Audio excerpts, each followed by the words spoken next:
this afternoon with Dean Revell. About a year ago, Dean established his own business, Revell Science, to provide a direct link between research and its application with landholders. He currently works on a project, Rangelands Self Shepherding, which he's speaking about today, supported by Rangelands NRM, and he also interacts with farmers and researchers and regional NRM groups on a range of activities with livestock production. Dean was previously a principal research scientist with CSIRO in Perth for 9 years. Welcome, Dean.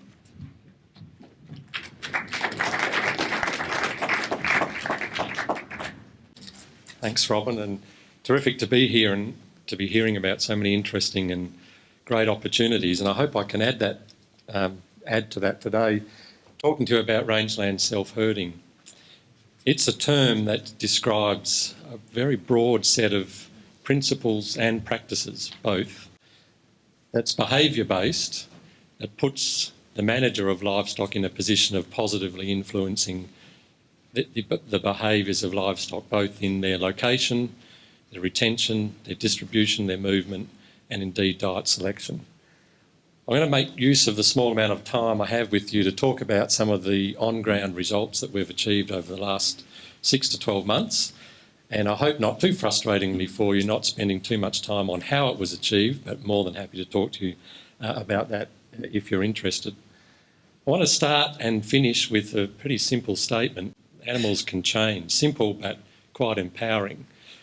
I probably don't need to convince you of that statement, but importantly is the next two components below it, that we can be active participants in that change, and the change can occur quickly and cheaply and have long-lasting benefits for the livestock and the landscape and the business enterprise of the pastoral business itself. Now, the sort of questions that we often hear, and I'm sure you either have or hear similar sorts of questions out there, relate to these sorts of things about why do animals seem to stay where they are even though there's good feed somewhere else? Can we distribute animals within a paddock to a new area? Can we diversify the diet of livestock? And it's these sorts of questions, and we're finding as we interact with pastoralists and putting it into practice a whole lot more, that we can address with the principles and practices of rangeland self-herding. So one of the things that we need to begin with is the view that what we see now need not be the way it is of the future, but the behaviours of the past are shaping the here and now as well. So we've seen it either in our children or in our livestock, the behaviour that may not be quite as we wish, never tried it, don't like it. When I started my career in animal nutrition, I always thought that the key components that fed diet selection, which is something I'm really very interested in, is the choice you give animals at any given point in time. They'll make a choice based on what you're offering. What they really do is make a choice based on what they've experienced in the past. So sure, they have to have it available to them to exercise that choice, but is the dominant factor in influencing diet selection and habitat selection is the experience that those animals have had in the past. Now find the balance between the neophobia of grazing animals, the fear of the new, and the desire to seek variety puts the opportunity back on us as the managers to say, how can we broaden their experiences so a broader range of locations and plants in the landscape become familiar to them so that they don't end up in a situation represented by this cartoon here. So I'm going to quickly go through 4 examples, and I'm going to skim across them with the time just to show the sorts of what we think are pretty exciting results that landholders have achieved under their commercial pressures and time constraints. We visited a place in the Kimberley early in the project, and shortly before we arrived to talk about the opportunities with rangeland self-herding, they were faced with a devastating fire. It was about 80% of the property that was impacted. So you can imagine they had their minds on a million things, and we thought the last thing they want to do is talk to us about a new opportunity. But in fact, it turned out to be a very useful discussion to have because they had some pretty urgent decisions to make in that early recovery phase. And some of those early decisions involved these set of circumstances here, where cattle had to be collected from different parts of the property, brought to the yards and retained for a short period of time, and decisions were made about some were sent for agistment, some were sold, and some were to be relocated to a relatively small part of the station that hadn't burnt onto a brand new bore that had never been used before. So no animals that they were placing there had any experience of that water point at all. And what was of paramount importance to them was that those animals used that location and remained in that location in the foreseeable future, didn't disperse back to their home ranges, which would be something we'd typically expect animals to do, not to disperse and put undue grazing pressure on new growth that was already occurring post-fire, and certainly not to head east of the property where fences had been burnt and the risk of losing animals off property altogether. So a whole lot of time-constrained but high-pressure challenges, but an opportunity to see whether some of the principles we're talking about could indeed be put into practice. The green circle on the previous graph remains on here, and the blue dots are about 3 weeks of grazing locations of two animals that were in the mob that was placed out there. It was a mixed group that hadn't been as a single group before, mixed ages, mixed sex. The landholder used the beautiful term of establishing a new colony. And clearly you can see the location of those animals over that 3-year period was retained in the area that they were desperate for that result. And if we drill down a little more closely and look at the tracks of those animals now over about a 4-week period, so these had GPS collars fitted to the animals, and there's two animals represented in this graph, one in the red and one in the blue line. The new boar that the animals were accessing is with the red arrow here, and you can see the grazing circuits that they established in a brand new location with a brand new group of animals and achieved this wonderful result. And as time progressed, and then some of the loops were getting bigger, and at about the 3-week mark, the blue cow decided to head back to her previous water point, which in itself is an intriguing result, but even more intriguing and perhaps understandable that she'd calved 3 days earlier before that move back to her previous home range. But she had chosen to stay in the new location until she calved, and when the calf was strong enough in her mind to relocate, that's what she did. But some of the self-herding practices that they were implementing diminished in intensity because they had a million other jobs to do as well, so it was still a desirable result.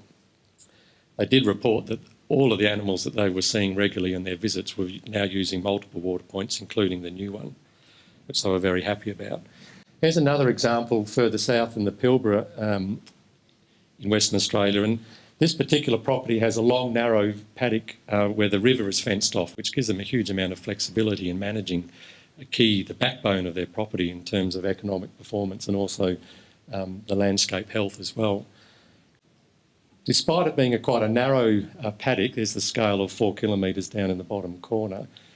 As you can imagine, there's still patchiness within that. So along the river, it's getting a fair working over from a large number of cattle. But there was a patch here where a water point had been, and for 6 years they tailed cattle to that water point and held them there for a day, and then to find that they'd returned to the water the very next day. It was an area that was well abundant with feed. Roburn's plains grass and other grasses were in high supply and quite reasonable quality, but the cattle just didn't use it. It really was a case of never tried it, don't like it. So they implemented some pretty simple rangeland self-herding practices, and they're represented here in the comparison between the green line, which is the conventional management. They were taken to that water, but the animals returned back to use the river system.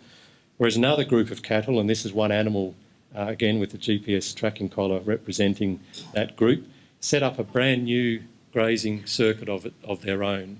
And the observation from the landholder was the group of cattle that were taken there behaved much more as a group than they had previously. So if we were to say, do cattle graze the river or not, I couldn't say yes they do or no they don't. It depends on our management. It depends on the experience that we'd provided those animals and what elements of familiarity we had offered those animals so that their new home became something they were comfortable to do. They were not held there. They had the choice to head back to the river, which was only a kilometre or two away. They chose to stay there and established a new set of grazing circuits. A really encouraging and exciting result, I think.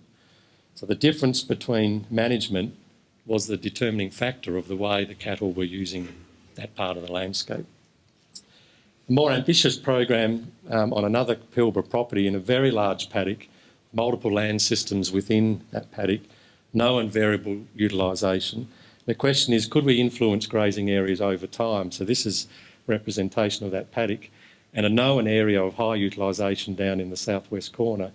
And what we were trying to do was to nudge, and I like that term that Fred Chaney used this morning, so I'm going to use it again, of nudging the behaviour of the cattle to head in a direction that was relatively underutilised. So here's the grazing distribution in the second half of October when the work was begun of 5 cattle with GPS collars. And the ellipse there is not me randomly drawing a circle, it's colleagues in CSIRO who've used the spatial analysis, and the ellipsoid shows the direction and the scale of utilisation of the animals in the landscape. And that's what I'll use over these next series of 3 images. So in October, when the work began, the area of high utilisation, and these are different water points. And as the months progressed with the implementation of strategies, which was using, as I'll explain a little bit more towards the end, of familiarity and attractants and rewards, we were indeed nudging the movement of those cattle in the direction that we desired. At a property in the Gascoyne showed very early in the project something we're seeing very often in a range of places, that when these practices are implemented, the behaviour of the cattle and their relationship to the human changes drastically. And one of the perhaps early rewards for land management is that animals that used to only show a cloud of dust and a tail disappearing over the hill are now very comfortable to be in the presence of people, including strangers, which was us visiting this particular property. This is a clean-skinned bull that hadn't really been seen much before, but was now very happy to be consuming water or the attractants that were placed in that area. High value to be able to opt to gather those animals with the price at the moment, but also think about mustering efficiency and the genetic implications if you can start collecting those animals and removing them from the landscape, if that's something you'd like to do. Now, the principles behind it are in the paper, and I don't have time to go through them, but we've condensed what we think is about 20 plus years of behavioural research and nutrition and physiology and ecological sciences into 7 principles. And we use that when we sit down with landholders to say, how can we be having multiplier effects with what we're doing that touch on the way we interact with animals, the feedback and experience animals gain, the diet diversity, their capacity to change, individuals and groups of animals influencing each other, and being very mindful, particularly in light of the talks we just had, about broad consequences. If we change grazing distribution, we'll be changing all sorts of other things, vegetation, other herbivores, predators, fire risk, etc. And sometimes those other elements can be the key driver for why someone wants to make a change. So the last couple of slides are just to wrap up and hopefully whet your appetite to come and have a chat to me over the next few days. How do we do this? It's not mystical and magical. How have they achieved the positive influence on animal location? It's about allowing animals to express individual choices, guiding their choices toward our goals by cueing positive consequences and experiences with very clear signals and reinforcing those signals over time. We have a lot of strategies that we're developing. I'm not going to go through those, not only for time, but it's a better thing to sit down with people individually. But it's not just one thing we're trying, it's to layer multiple approaches. And I'm finishing with a few photos to show you how simple it can be, that the cues that we're providing, which is giving very clear signals to animals, where rewards are provided that attract them to an area rather than to distract them away from somewhere else. It can be whistles, clanging bells that they make. It can be CDs glinting in the sun, bird tape glinting. It can be very dilute molasses used as a smell and taste attractant, not as a supplement but as an attractant. Tactile opportunities where on this attractant coat hanger, as we call it, is sound, polypipe that cattle love chewing on, chain, bits of pipe for them to make a noise and hang around, which in itself draws other cattle to that, or any livestock to that region. So collectively, we see a range of benefits to landholders and a range of benefits to landscapes. And the more we interact with pastoralists, the more we're being encouraged to see that they want to try these things for a much greater range of reasons than we ever imagined, which puts us back to the opening statement that they can change. We can do it relatively quickly and cheaply, and we're sure it will have long-lasting effects on the business. Thank you.